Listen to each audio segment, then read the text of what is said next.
Stock మార్కెట్లో invest చేసి మీ డబ్బులు డబుల్ చేసుకోవాలనుకుంటున్నారా? సుందరరామిరెడ్డి గారి లైవ్ సెమినార్ కి అటెండ్ అవ్వండి. నమస్తే కళ్యాణ్ నమస్తే చక్రవర్తి జయ గారు. నమస్తే మేడం.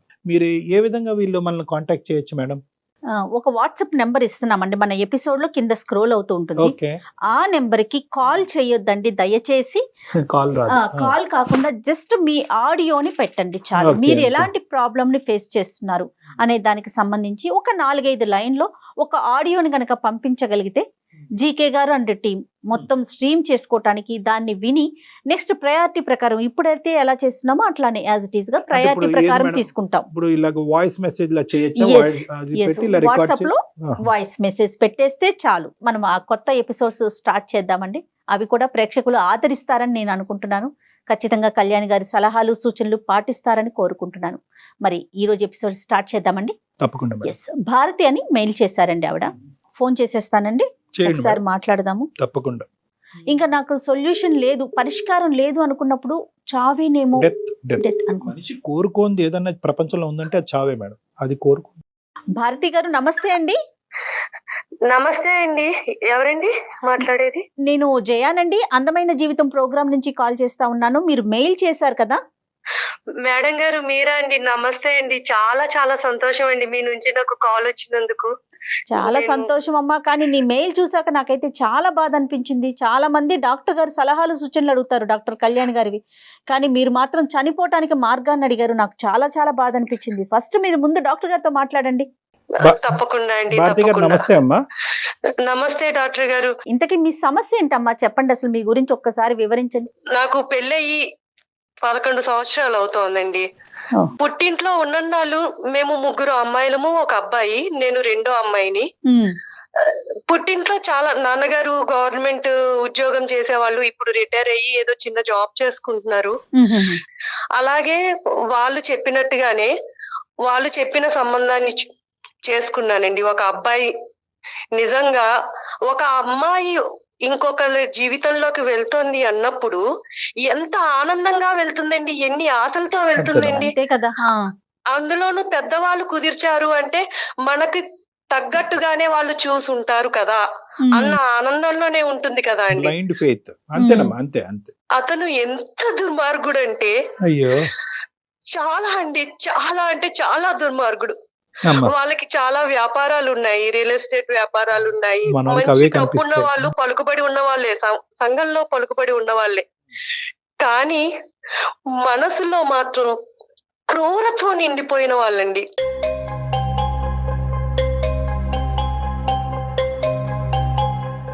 మొదటి రాత్రి నుండే అతని అరాచకాన్ని నా మీద చూపిస్తూ ఉన్నాడండి.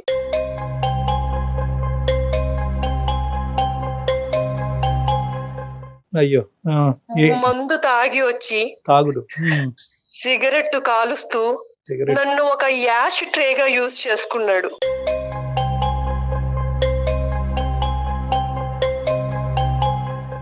ఆయన ఎలా భావించేవారంటే ఉమ్. ఈ మొహాన్ని నేను చేసుకోవడం ఏంటి, దీన్ని భరించాల్సిన కర్మ నాకేంటి, ఉమ్. దీంతో నాకు సంబంధం లేదు అన్నట్టుగా ప్రవర్తించేవారండి. అదేలేండి. ఆయనకి ఉన్న చెడు అలవాట్లు ఒకటి కాదండి, ఒకటి కాదు. ఏ అలవాట్లయితే ఉండకూడదు అన్నీ అన్ని ఉన్నాయి. రకాల అలవాట్లు ఉన్నాయి, అన్ని అలవాట్లు ఉన్నాయి. అంటే భారతి గారు ఫైనాన్షియల్ గా వాళ్ళకన్నా మీరు ఏమన్నా తక్కువ అండి? అట్లాంటి భావన ఉండేది అతనికి? ఫైనాన్షియల్ గా వాళ్ళకన్నా తక్కువే. కానీ మా పేరెంట్స్ మంచిగానే చక్కగా అన్ని వాళ్ళు అడిగినట్టుగానే చేశారు, పంపించారండి.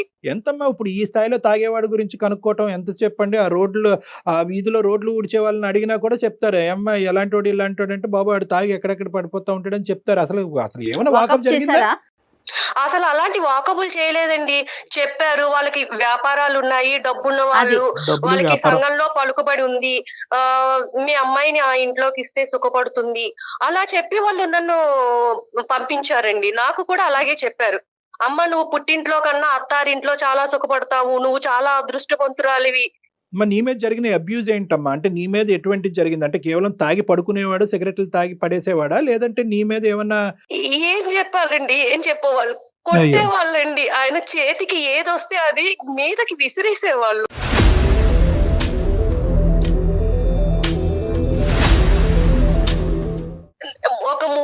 తర్వాత 3 years. నేను కడుపుతోటి ఉన్నానండి. అప్పుడే ఆ చెప్తా. దుర్మార్గుడితో ఒక బిడ్డకి తల్లినయ్యాను. ఓకేనమ్మా. ఆ టైంలో నాకు ఏమనిపించిందంటే అత్తారింట్లో ఉండటం కన్నా పుట్టింటికి వెళితే వాళ్ళ ఆదరణతో ఒక మంచి బిడ్డకి తల్లినవుతాను అని ఆలోచించి నేను పుట్టింటికి వెళ్ళిపోయానండి.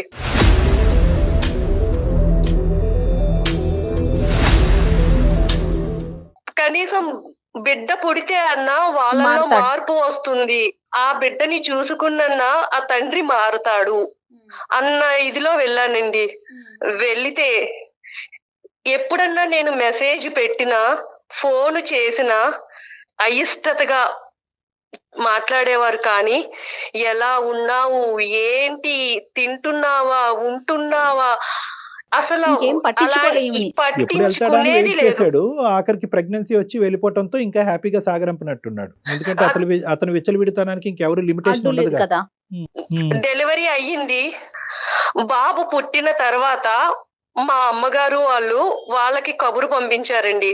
అవునా అని ఫోన్ పెట్టేశారండి.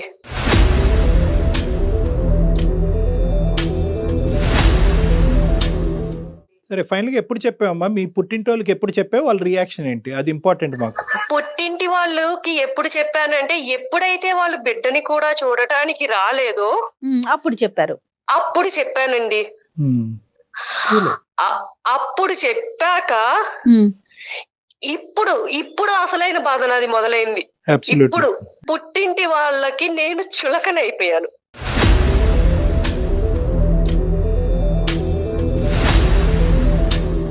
మీ తల్లిదండ్రులకి మీకు చెప్పినప్పుడు వాళ్ళ యొక్క రియాక్షన్ ఇక్కడ ఇంపార్టెంట్ అని నేను ఎందుకు అంటున్నానంటే కనుక, వాళ్ళ ఉద్దేశం ఏంటంటే ఇంత లేట్ గా చెప్పారు అనేటటువంటి ఒక బాధతో వాళ్ళు మాట్లాడారా? అసలు ఏం జరిగింది అక్కడ? వాళ్ళు ఏమి మాట్లాడలేదండి. ఏమైనా సరే అతని దగ్గరికే వెళ్ళు ఇదే అన్నారండి. ఏది నీ కథ అంతా పూర్తిగా విన్నారా? పడినటువంటి హింస బాధ అంతా వివరంగా చెప్పిన తర్వాత కూడా అక్కడికి అన్ని చెప్పానండి, అన్ని చెప్పాను. అతను ఎలాంటి వాడు, నా అక్కలతోటి ఎదుటి స్త్రీలతోటి నన్ను ఎలా కంపేర్ చేసి నన్ను ఎంత అసహనంగా మాట్లాడేవాడు, అవన్నీ కూడా నేను వాళ్ళకి చెప్పాను. అంటే ఏంటండి అర్థం కాలేదు భారతి గారు, కొంచెం వివరంగా చెప్పండి. ఎప్పుడైనా బయటికి తీసుకువెళ్ళినప్పుడు అండి, ఫంక్షన్లకి వాటికి వెళ్ళినప్పుడు అక్కడున్న ఆడవాళ్లతోటి కంపేర్ చేసేవాళ్ళండి. వాళ్ళు చూడు ఎలా ఉన్నారో, వాళ్ళ సౌష్ఠవం చూడు ఎలా ఉందో.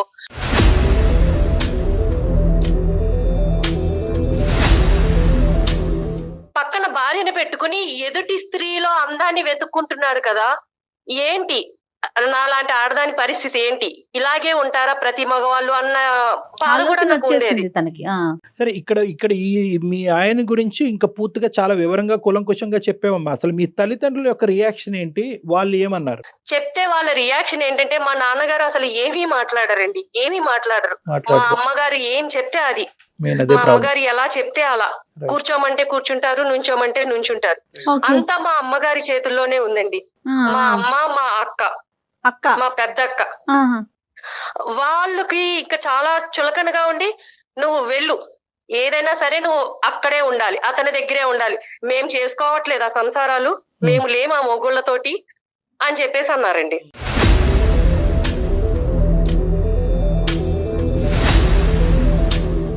అంటే వాళ్ళ ఉద్దేశ ప్రకారం ఏంటంటే కనుక ఒకసారి పెళ్లి చేసుకుంటే కనుక చావరేవో అక్కడే తేల్చుకోవాలి, మళ్ళీ పుట్టింటికి తిరిగి రాకూడదు అనేది. తిరిగి రాకూడదు.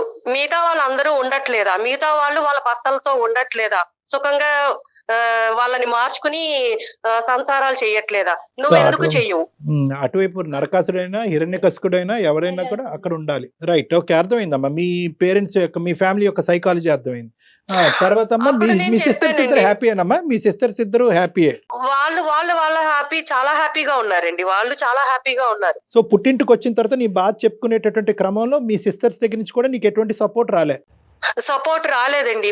ఒక రకమైన టార్చర్ కాదండి. మా అమ్మగారు గాని, మా పెద్దక్క గాని అసలు పెళ్లికి ముందు వాళ్ళు ఎలా ఉండేవాళ్ళు, నన్ను ఎలా చూసుకునేవాళ్ళు, అలాంటిది పెళ్ళయ్యాక భర్త ఆదరణ లేకపోతే ఇంత హింసిస్తారా నన్ను? అమ్మ కూడా అండి, అమ్మ కూడా. అంటే వాళ్ళకి ఒక చులకన ఏర్పడిపోయింది. అంటే దీనికి ఎవరి సపోర్టు లేదు, ఇది మన మీదే ఉంది, మన మీదే బతకాలి, దీనికి మనం తప్ప దిక్కు లేదు అని చెప్పి ఇంట్లో చాకిరీ అండి, చాకిరీ ఎంత గొడ్డు చాకిరీ చేయించేవాళ్ళు. వంట పని, ఇంటి పని, ఇంకా ఇదని అదని లేదండి, మొత్తం అంతా వాళ్ళకి అలుసైపోయాను నేను. అంటే దీనికి మొగుడు అండ లేదు, వీళ్ళకి మనమే దిక్కు, ఇది ఏం చెప్పినా వినాల్సిందే, మనం ఏం చెప్తే అది చేయాల్సిందే అన్నట్టుగా ఉండేవాళ్ళు. ఇప్పుడు మీరు పాప బాబా అన్నారండి? బాబండి, అది అదృష్టమో దురదృష్టమో నిజంగా అండి. ఆ బాబు పుట్టాడు అని ఆనందపడడానికి కూడా లేదండి. వాడు చాలా హైపర్ అండి, హెల్త్ ఇష్యూస్ చాలా అంటే చాలా ఉన్నాయి. ఫిజికల్ హెల్త్ అమ్మా, మెంటల్ హెల్త్?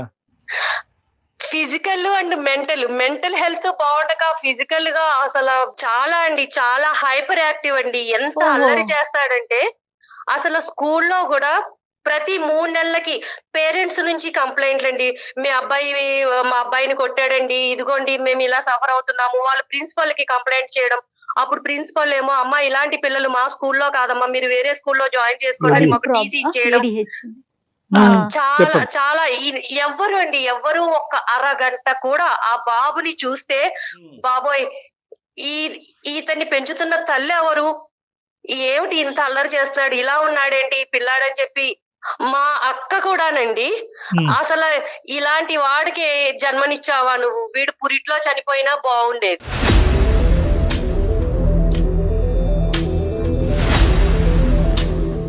మా తమ్ముడండి మేనల్లుళ్ళు అంటే చాలా ఇదిగా ఉంటారు కదా, వాడు ఏదో అల్లరి చేస్తూ విరక్కొట్టాడని చెప్పి మా తమ్ముడు నన్ను కొట్టాడండి, నన్ను కొట్టాడు. అలాంటి పిల్లాన్ని నువ్వు అసలు నీకు పిల్లని పెంచడం వచ్చా రాదా, ఏంటి అలా పెంచుతున్నావు పిల్లని, వాణ్ణి కాదండి నన్ను కొట్టాడు. అయిపోయింది అమ్మాయి. ఇలా స్కూల్ నుంచి ఏవో ఫోన్స్ వచ్చావండి పేరెంట్స్ నుంచి, నేను ఫోన్ మా పక్కకి వెళ్ళి మాట్లాడుతుంటే మా అమ్మ అనేది, ఎవరితో మాట్లాడుతున్నావే, అయ్యో ఎవరితో మాట్లాడుతున్నావు, ఎవరితో రంకు కడుతున్నావు,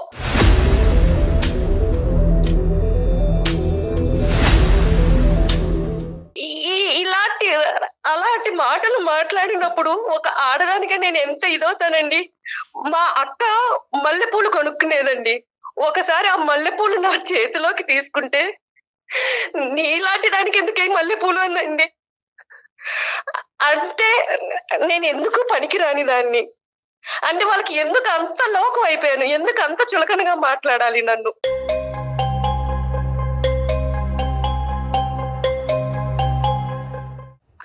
నేను ఉద్యోగం చూసుకుందాము, బయటికి వెళ్దాము, నా బతుకేదో నేను బతుకుదాము అనుకునేదాన్నండి.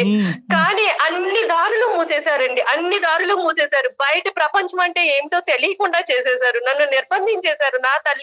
నా తల్లి నా అక్క వీళ్ళందరూ కూడా నన్ను బంధించేశారు, నిర్బంధించేసి అసలు ఏమీ తెలియని దానిలాగా చేసేశారండి.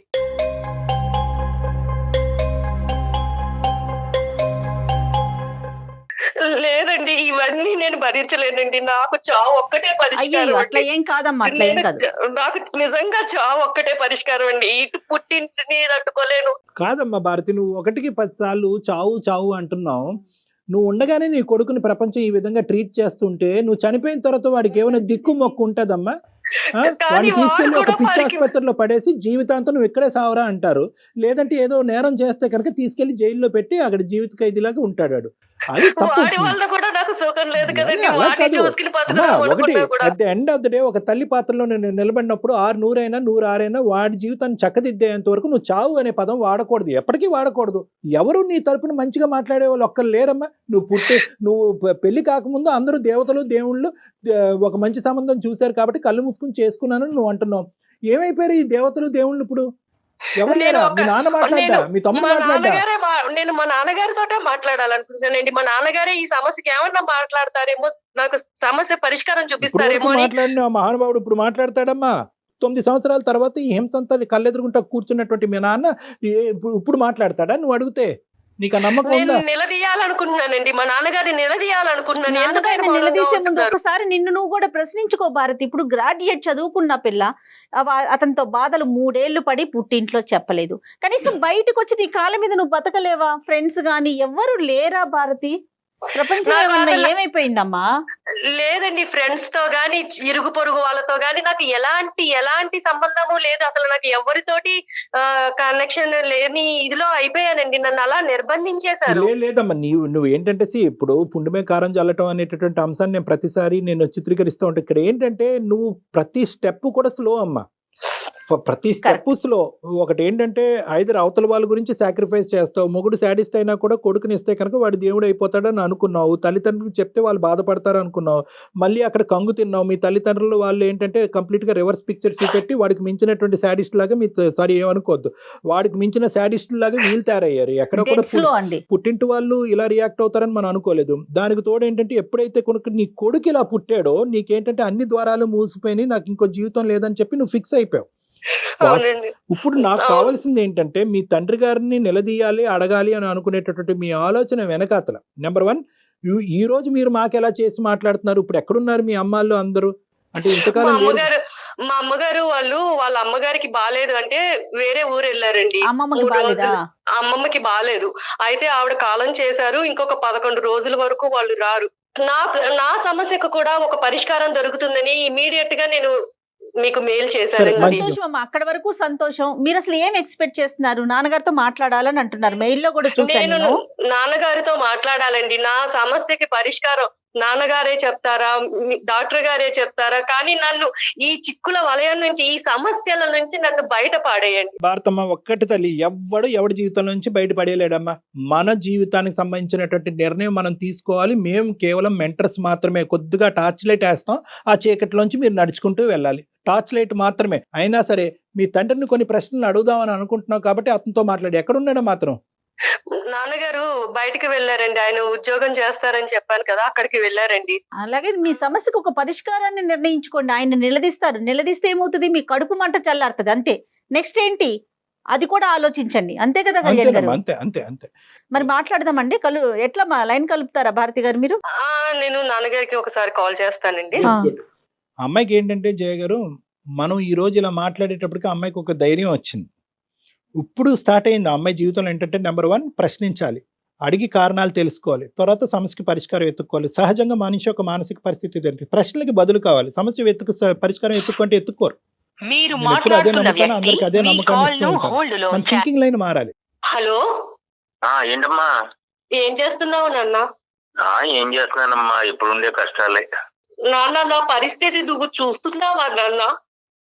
ఇంట్లో పరిస్థితి నీకు అర్థమవుతుందా నాన్న?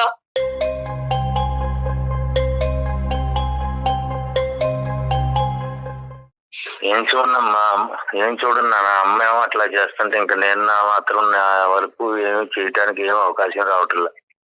నువ్వు ఇంటికి పెద్ద నాన్న, నీ కూతురు జీవితం అలా అయిపోతుంటే నువ్వు ఎలా చూస్తున్నావు నాన్న? అమ్మకి ఎందుకు చెప్పలేకపోతున్నావు?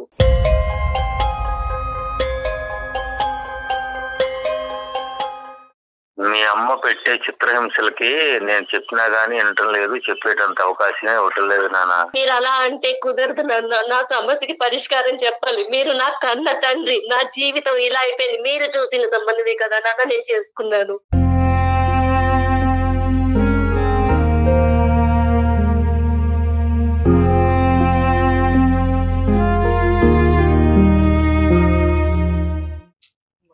మీరు చెప్పినట్టే కదా నాన్న విన్నాను. మీ కళ్ళ ముందు జీవితం ఇలా అయిపోతుంటే మీరు ఎలా చూస్తున్నారు నాన్న?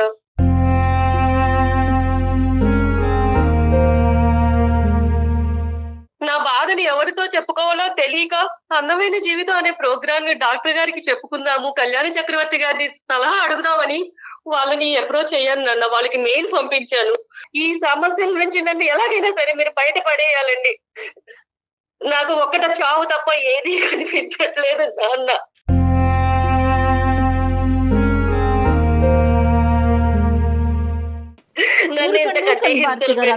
భారతి గారు, అమ్మా భారతి, శ్రీనివాసరావు గారు నమస్తే అండి. నేను డాక్టర్ కళ్యాణ్ చక్రవర్తి అండి, అందమైన జీవితం అనే కార్యక్రమం నుంచి మాట్లాడుతున్నాను, సుమన్ టీవీ తరఫున.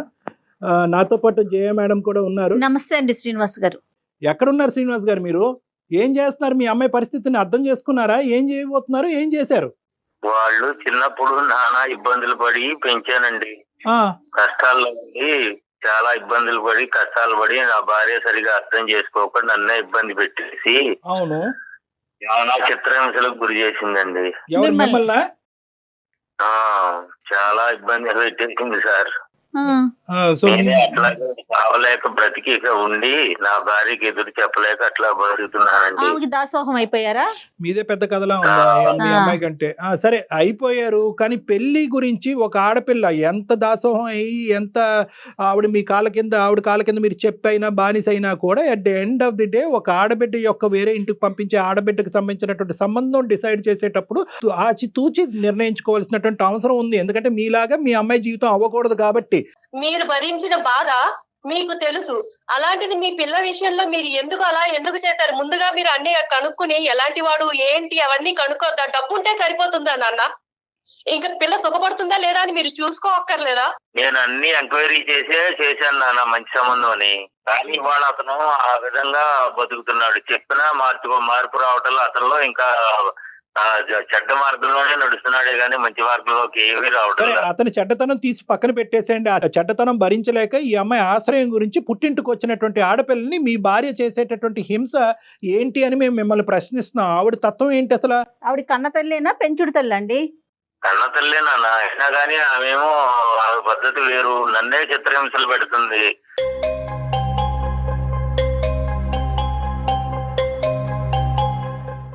గ్యాస్ స్టవ్ మీద వచ్చి ఆ శారీ వేసేసి ఇక నేను చచ్చిపోతానని అంటుంది. అయినా నేను ఎదురు చెప్పలేక ఇక నేను బ్రతుకుతున్నా.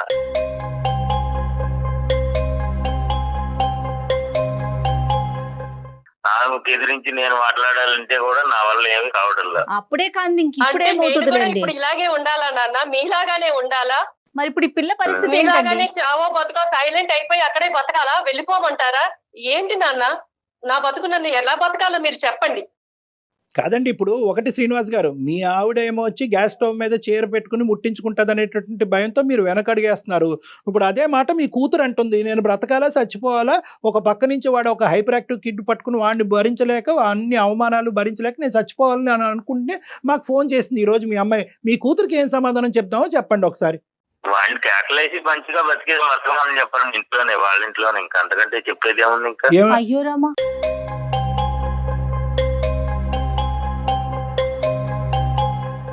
ఎంత భరించినా ఏం మాట్లాడుతున్నారు సార్? మళ్ళీ అతని దగ్గరికే వెళ్ళమంటున్నారు నాన్న.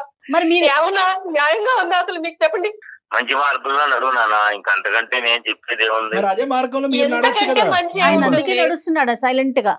ఇప్పుడు మీరేమనుకుంటున్నారంటే మీ సైకాలజీ ఏంటంటే, ఇప్పుడు మా ఆవిడ నన్ను హింస పెట్టినా కూడా ఎలాగైతే అణుగుమినిగి ఒక కుక్కలాగా బతుకుతున్నానో సారీ తప్పుగా అనుకోకండి, అదే విధంగా నువ్వు వెళ్ళి మీ ఆయన దగ్గర బతికేసేయమ్మా అని ఇదే సొల్యూషన్ ఈ ప్రాబ్లంకి అని అంటున్నారు. సో మీదేదైతే కనుక ఒక సాంప్రదాయంగా మీరు ఫాలో అవుతున్నావో అదే సాంప్రదాయం మీ కూతుర్ని ఫాలో అవ్వమంటారు. రేపొద్దున హింసాత్మకుడి చేతిలో మీ అమ్మాయి చనిపోయినా కూడా మీరు ఇదే మాట అంటారేమో. ఇప్పుడు నేను పెళ్లి చేసి పంపించే వరకే నా బాధ్యత.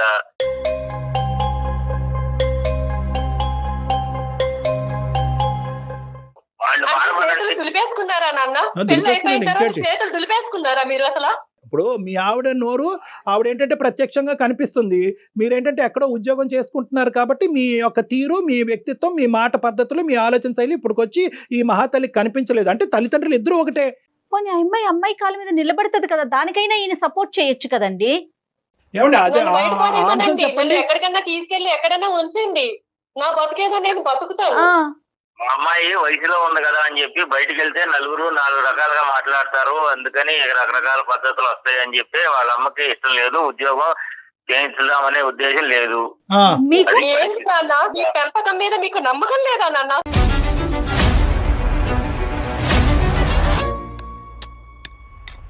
ఇప్పుడు చచ్చిపోవాలి మీ అమ్మాయి నిజంగా. ఇప్పుడు ఇప్పుడు ఇప్పుడు ఏదైతే కనుక కన్న తల్లిదండ్రులు మీరు ఈ విధంగా మీ కన్న కూతురు గురించి మాట్లాడుతున్నారో ఇప్పుడు నిజంగా మీ అమ్మాయి చచ్చిపోవాలన్నమాట. మీ బిడ్డ మీద మీ నమ్మకం లేదండి, ఆ అమ్మాయి క్యారెక్టర్ గురించి మీరు మాట్లాడుతున్నారా ఈ రోజు? వాళ్ళు చక్కగానే ఇంట్లో బతుకుతానంటున్నారు కదా, ఇంట్లో ఉండి ఏమైంది? బయటికి వెళ్ళి 4 మాటలు అనిపించుకునే దానికంటే ఇంట్లో చక్కగా ఇంట్లో అంత ఉన్నానా గొప్పగా నాన్న? ఉందండి మీ ఇంట్లో? మీరు చూస్తున్నారు కదా, దాన్ని చక్కగా ఉండడం అంటారా? చెప్పండి. వాళ్ళ ఫ్యామిలీ మెంబర్స్ తో మాట్లాడారా? వాళ్ళ పెద్దవాళ్ళతో ఏమన్నా మాట్లాడారండి శ్రీనివాస్ గారు? మాట్లాడాము సార్, మాట్లాడాము, అన్ని అయినాయి, ఏమన్నారండి? ఏం చెప్పాడు అతను? వాడేమో వాడి పద్ధతిలో వాడు నడుస్తాడు, అల్లుడు గాడు. మా అమ్మాయినేమో చిత్రహింసలు పెడతారు, మా ఆవిడేమో నన్ను పెట్టిన దానికంటే ఎక్కువగా మా అమ్మాయిని కూడా పెడుతున్నారు అక్కడ. అన్నీ తెలుసు మీకు. అంతేగాని కనీసం వాళ్ళు ఒక కర్మ.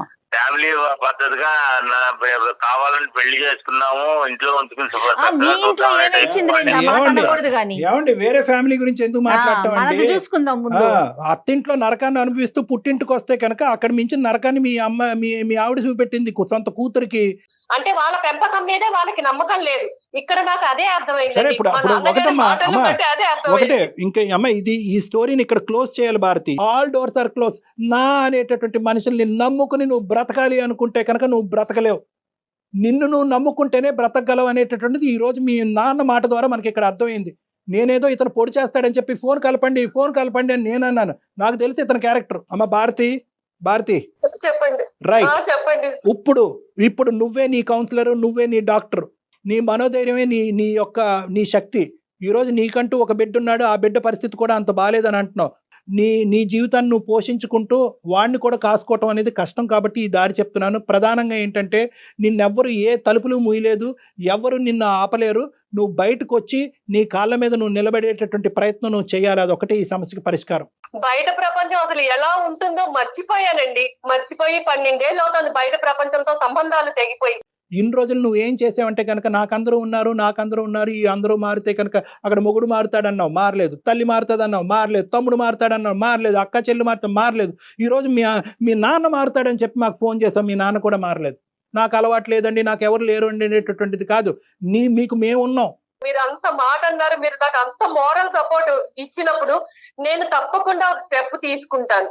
మా అమ్మగారు వాళ్ళు వచ్చే లోపు నేను ఎలాగైనా సరే నేను ఆ ఇంటి నుంచి బయటపడి నా కాళ్ళ మీద నేను నిలబడాలండి. ఎస్, నీ క్వాలిఫికేషన్ బట్టి అమ్మ ఇది అంత ఈజీ ప్రయాణం కాదు. నువ్వు అన్నట్టుగానే ఏంటంటే ఇప్పటి వరకు అక్కడే ఉంటూ అదే కుంపట్లో ఉంటూ ఆ విధంగానే బ్రతికి బయట ప్రపంచాన్ని అంతా నీకు నువ్వుగా కట్ చేసేసుకున్నావు చూడు. ఇప్పుడు బయట ప్రపంచంలోకి వచ్చి నీ కాళ్ళ మీద నిలబడటం అనేటటువంటిది అంత ఈజీ అయితే కాదు అని చెప్పి నువ్వు నరకం అనుభవించే అంత కష్టం కూడా కాదు. యాజ్ ఏ సైకాట్రిస్ట్ నేను ఏమంటున్నానంటే నీ కొడుక్కి మంచి రీహాబిలిటేషన్ సెంటర్లో పెట్టిద్దాం, ఫ్రీగా పెట్టిద్దాం. ఏదన్నా అట్లీస్ట్ నువ్వు ఏంటంటే నీ కాళ్ళ మీద నువ్వు నిలబడేంత వరకు ఆ రీహాబిలిటేషన్ సెంటర్కి ఏదైనా నువ్వు పే చేసేంత వరకు నీకు ఫ్రీగా మేము సపోర్ట్ ఇవ్వడానికి ట్రై చేస్తాం. ఓకే, ఆ అబ్బాయికి ప్రధానంగా ఏంటంటే మీ అందరు గొడవల వల్ల ఏంటంటే వాడు నెగ్లెక్ట్ అయిపోతున్నాడు. 12-13 సంవత్సరాల తర్వాత ఇటువంటి పిల్లలు మారేదానికి అవకాశం ఉండదు. వాళ్ళు ఇంకా హింసాత్మకమైనటువంటి దారిలోకి వెళ్ళిపోతారు. కాబట్టి ఈరోజు నీ సమస్య ఒక ఎత్తు అయితే కనుక వాడిని బాగు చేయడం అనేది కూడా ఇంకో ఎత్తు. సో వాడికి ఇంకా 9 years అంటున్నావు కాబట్టి నెక్స్ట్ 3 years మనం వాడి యొక్క జీవితం ఒక గాడిలో పెట్టడానికి మనం అందరం యుద్ధం చేయాలి. ఆ సపోర్ట్ లో మేము కూడా ఉంటాం, జయ గారు కూడా ఉంటారు, తప్పకుండా ఉంటుందండి. అందులో అసలు ఎటువంటి సందేహం లేదు. చాలా సంతోషం అండి, చాలా మనోధైర్యాన్ని ఇచ్చారు నాకు. ఇది అయిపోయిన తర్వాత నేను మీతో ఒకసారి పర్సనల్ గా మాట్లాడతాను భారతి గారు. ఏం చేద్దాం, ఎలా చేద్దాం, మీ క్వాలిఫికేషన్ కి తగినట్టుగా ఎలాంటి పని దొరుకుతుంది, ఇవన్నీ మనం ఆలోచిద్దాము. మీరు అన్నట్లుగా అమ్మ వాళ్ళు వచ్చేలోపు ఒక నిర్ణయం తీసుకోండి. అవసరమైతే ఒక కంప్లైంట్ పెట్టేసేయండి. అంతేనా కళ్యాణ్ గారు? ఎస్, ఓకేనమ్మా. ధైర్యంగా ఉండండి. సూపర్. ధన్యవాదాలండి డాక్టర్ గారు, చాలా సంతోషం అండి మీతో మాట్లాడాక. నాకు చాలా హ్యాపీగా ఉందండి. ఆల్ ది బెస్ట్ అమ్మా. Will be in touch with you. ఓకేనండి, థ్యాంక్ యూ అండి. Right sir.